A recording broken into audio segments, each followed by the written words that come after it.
Hello, welcome to New Connection Book 1, Unit 7, Going Places.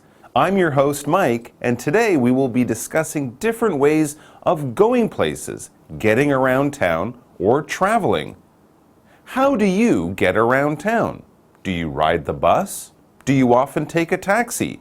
Or maybe you like to ride a bike. We get around town using different forms of transportation. Transportation is a way of moving people from one place to another. A bus, a car, an airplane, and a bicycle are all different forms of transportation. It's important to be familiar with all forms of transportation so you will have more options available to you when you need to go places. If you need to travel very far, like to another country, it's probably a good idea to take an airplane. An airplane is a vehicle that flies in the air.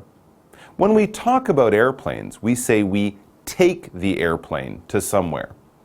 Another great form of transportation for traveling long distances is a train.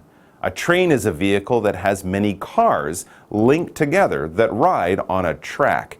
You can take or ride a train. In many countries, trains are a great way to travel from city to city. Yet, in some areas, like maybe in Europe, you can even travel from country to country on a train. You don't need an airplane. If you're staying in your own city or country, another great way to get around is the bus. Buses are large vehicles with wheels for carrying many people. To get on the bus, you need to know where the bus station is.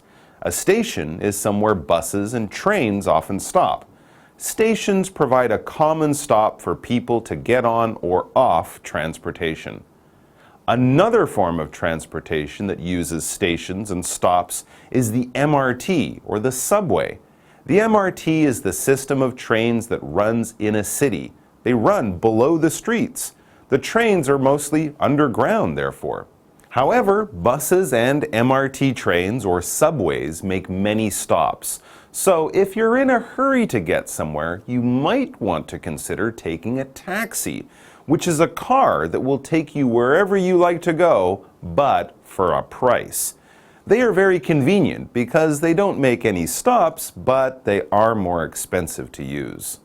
Or maybe you can drive your own car.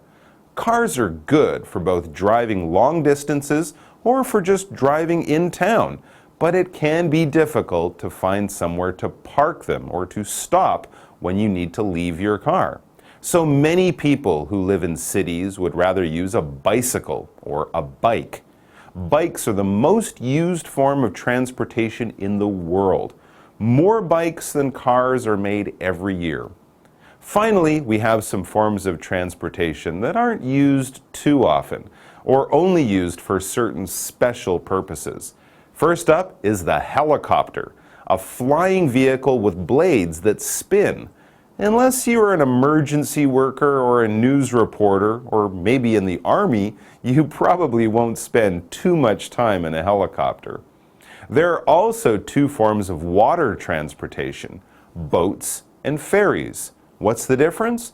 Boats can carry just about anything and travel everywhere, but ferries only take people or things back and forth between two places. For the last two forms of transportation, we return to the land where we see many scooters and trucks. Scooters are small motorcycles, so of course they have two wheels, while trucks are large four-wheeled vehicles used for carrying things from place to place. Now that you're familiar with the basic forms of transportation, we will go on to the dialogue section, where we will discuss direction words and how to find directions on the internet.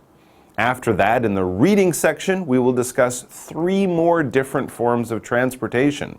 And finally, in the grammar section, we will clarify the modal verbs could, can, should, might, and discuss how to make embedded sentences.